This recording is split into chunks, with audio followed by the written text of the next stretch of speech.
Today's story is Summer of '97 by CertainShadows from the Creepypasta wiki. In May of 1997, I arrived home for my last day of school to unwelcomed news. I would be spending my summer break on Uncle Jacob's farm. To say I was disappointed would be an understatement. I wanted to laze the breezy days away at the beach, breathing in the salty scent of the ocean while the golden sand warmed my back. I wanted to sleep until noon, free from the shrill ring of my alarm clock, before waking up to devour a bowl of sugary cereal in front of the TV. I wanted to ride my bike and leisurely sip lemonade and reread all my favorite books. But, for me, summertime now meant hard work, and an insufferable rural boredom that made sitting at a school desk seem downright thrilling in comparison.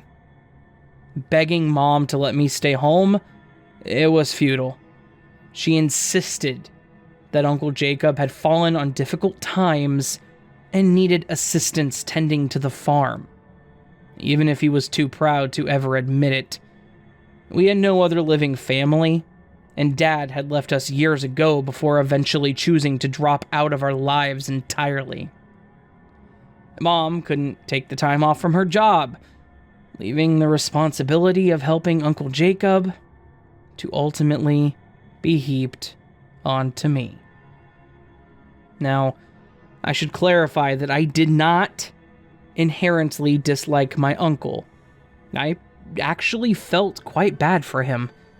Over the past year, Uncle Jacob's life had become a painful cycle of hardship and grief. Aunt Darce had died suddenly the previous summer, and while he'd never been a particularly genial man, her death had made him grow stony and distant. His health was declining, and the farmer who had once taken great pride in his crops now owned several acres of neglect. I didn't blame him for robbing me of my summer. I knew it wasn't his idea, and I suspected he felt as cheerless about the arrangement as I did. And so I begrudgingly conceded that Mom was right. Uncle Jacob was in dire need of assistance, and to deprive him of it would be unconscionable. Still, it was impossible not to feel bitter when June arrived, and I found myself in my uncle's field at the crack of dawn. While my friends were soaking in the poolside sun and enjoying family vacations, I was toiling my summer away under the blazing sky. Every day, my shirt would become so soaked with sweat that it clung to my aching back like a layer of wet skin. My bare arms and the back of my neck soon burned to a furious shade of red, before later peeling away in strips that resembled fleshy parchment. Painful blisters erupted along my palms.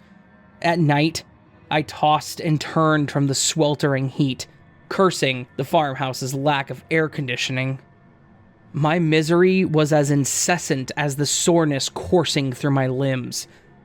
I wasn't merely unhappy. I loathed everything about the farm. From the chipped paint on the barn boards down to the mildewing paper in Uncle Jacob's dingy house. I impatiently counted down the days until my mother would come to rescue me from my uncle's bleak existence and his endless list of chores. One rainy afternoon, Uncle Jacob granted me a reprieve from my work and retired to his bedroom, claiming that the weather strummed at his arthritis. I knew he simply wanted to be alone. Tomorrow would be Aunt Darce's birthday, and the box of yellow cake mix and pink candles sitting on the counter of his small kitchen indicated that he had not yet broken the routine decades of marriage had built. I was grateful for the respite, yet uncertain of what to do with my newly gifted free time. Uncle Jacob did not own a television, and I hadn't brought any books to the farm thanks to my mom's insistence that I would have no time to read. I listened for the sound of my uncle's footsteps creaking along the floorboards and his heavy sigh as he climbed into bed.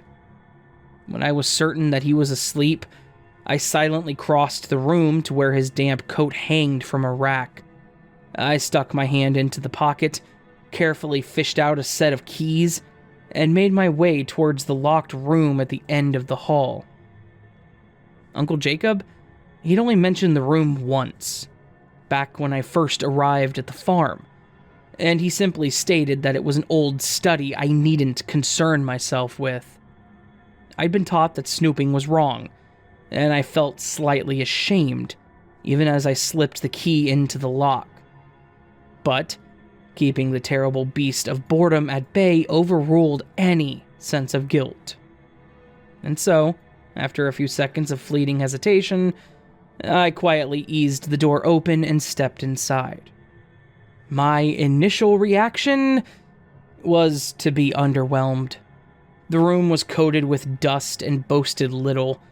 A writing desk, moth-eaten curtains paired with a shabby rug, a chair with cracked leather upholstery, and a nearly empty bookshelf that held a few hard-bound volumes.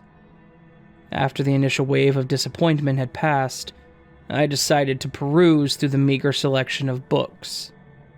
I plucked one from the shelf, sank into the ruined chair, and gasped when I opened the book and saw dozens of wedding rings spill from its hollowed core to scatter loudly across the floor. I froze, my heart pounding thunderously in my chest, and I waited for Uncle Jacob to burst through the doorway to see what I had done.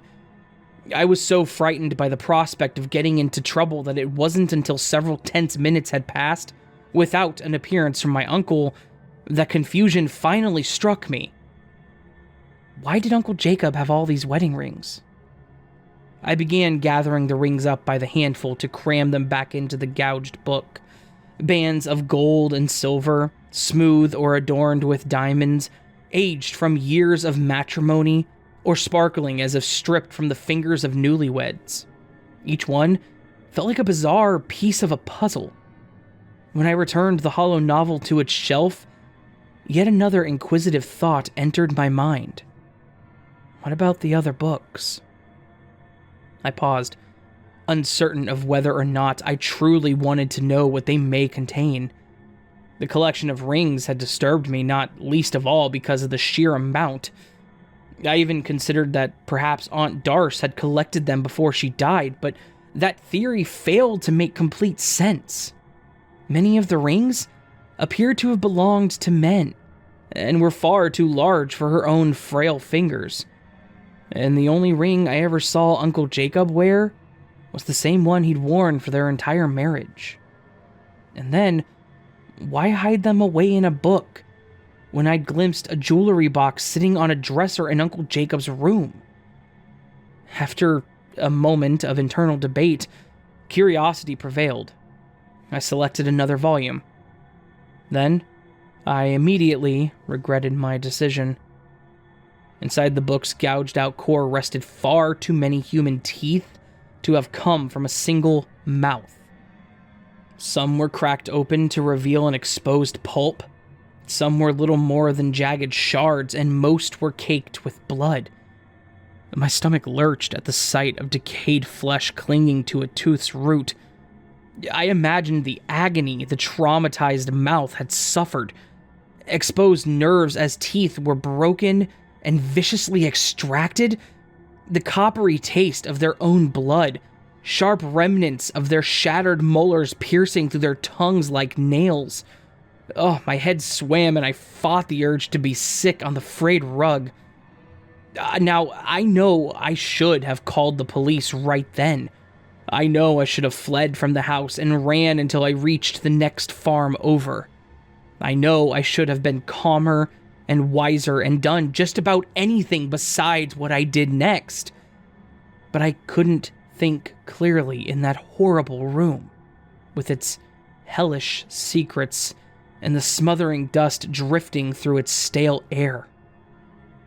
And so, I grabbed another book from the shelf. And this time, it slid from my trembling hands and fell to the floor. I watched as the book landed open and yawned a stream of photographs onto the floorboards. When I knelt down to examine them, I nearly fell over in shock. Staring up at me were faces, twisted into grimaces of unspeakable pain. Each snapshot captured an act of brutality. Open mouths screamed in anguish while others were sealed shut with strips of tape. Limbs were bound with rope and contorted into unnatural positions. Eyes wept tears or blood, sometimes both. Hair and clothing were soaked with so much blood that it was unlikely any of the photographs survived for long after the camera finally ran out of film. One photo depicted a mirror placed before a chair with deep scratch marks along the arms. Presumably, it was arranged so that the captive could witness their own torture as it unfolded. In its reflection, I caught sight of a familiar face. A hand clamped down on my shoulder. I didn't know what she was doing. Uncle Jacob mumbled, his voice like gravel, until she was already gone. Uncle Jacob called the police himself. They found more trophies in the study. Locks of hair tied with ribbon, watches, and women's jewelry, bloodied scraps of fabric, and a small tin full of fingernails that rattled when an officer picked it up. The entire farm was excavated, but they never found so much as a single bone. Even after all these years, no one knows what Aunt Darce did with the bodies, or why she committed the murders. Law enforcement had her gruesome trinkets sent to a forensics laboratory, but for the most part, identifying the victims boiled down to the hideous task of poring over the photo collection. A job made all the more nightmarish when families of missing persons were shown the least grisly of the pictures for tearful confirmations. Aunt Darce continued to inflict pain even as she laid in her grave. Several of the photographs remain unidentified. If there exists anyone out there who misses them, they'll likely spend the rest of their days not knowing that their disappeared loved one met a cruel, brutal end at the hands of a monster for reasons that we will never understand. Sometimes, I wonder if perhaps it's better that way, if the haunting questions and lack of closure are still less painful than knowing the undeniable, heart-shattering, blood-stained truth that those photos so gruesomely displayed. Uncle Jacob was interrogated. His story never changed. After Aunt Darce died, he was preparing to sell the farm and move away to somewhere with less memory, only for those plans to come to a horrifying halt when he found what she had been keeping in her study. The discovery left him tethered to the farm, for he had no way of knowing if more ghoulish trophies remained hidden elsewhere among his acres, and he couldn't risk anyone uncovering them before he did. To this day, I still don't understand why he allowed me to visit, given his fear of my aunt's atrocities becoming unveiled. Except that, perhaps, he had grown tired of carrying the crushing burden of her crimes. He claimed to have no knowledge of the murders prior to his wife's death, and for what it's worth, I believe him. The voice that spoke to me that rainy afternoon, it belonged to a weary, broken soul who had finally been relieved of a secret that was eating away at him like a parasite. I know it was wrong of Uncle Jacob to keep evidence concealed rather than alert the police to what he had found. And I know it was wrong of him to prioritize Aunt Darce's memory as an amicable, pleasant woman over seeking justice for her many victims. but I understand his reasoning, even if I don't agree with it. He lost Aunt Darce twice. Once when she died, and again when he realized that he never really knew her at all. Within weeks of his arrest, Uncle Jacob suffered a heart attack in his jail cell. No funeral was held, and less than a year later we had to have the tombstone he and Aunt Darce shared removed after it was repeatedly defaced by vandals and admirers alike. Pieces were chipped away by those who sought to take a little bit of Aunt Darce, by then a celebrated figure in certain macabre circles, home with them. Mom put me into intensive therapy, and I spent the rest of my summer in my room, reading book after book, in an attempt to keep my mind from lingering on the farm. It didn't work, of course. At night, I would lie awake in bed and think of the photographs until my ears rang with the sound of tortured screams. But things... they got better in time. I continued therapy, and today I'm a happy adult with a family of my own. But while the vivid, sleepless nights have been fewer and fewer in numbers over the year, I still think of Uncle Jacob's farm way too often.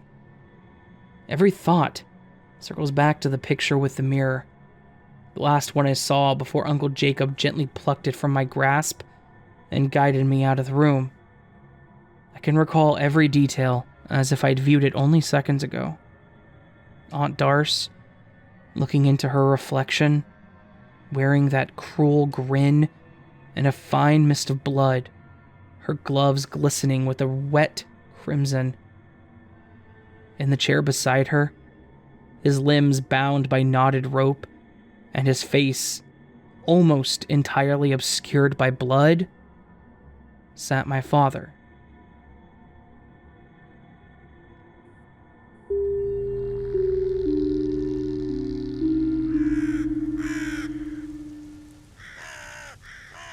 So that was, once again, Summer of 97 by CertainShadows from the Creepypasta Wiki, and damn, what a story.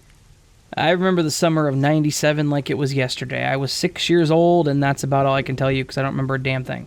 Anyways, hopefully you all enjoyed this story, and if you did, consider hitting that thumbs up button.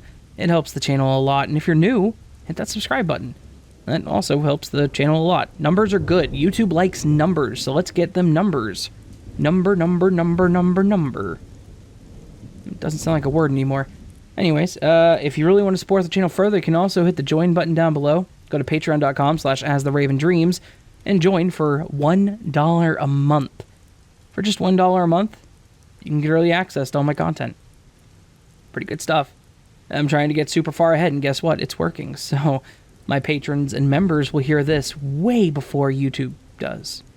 Just saying. You know? Anyways, friends, I hope you all have a beautiful day, and I hope I will see you on the next video. But until then, sleep well.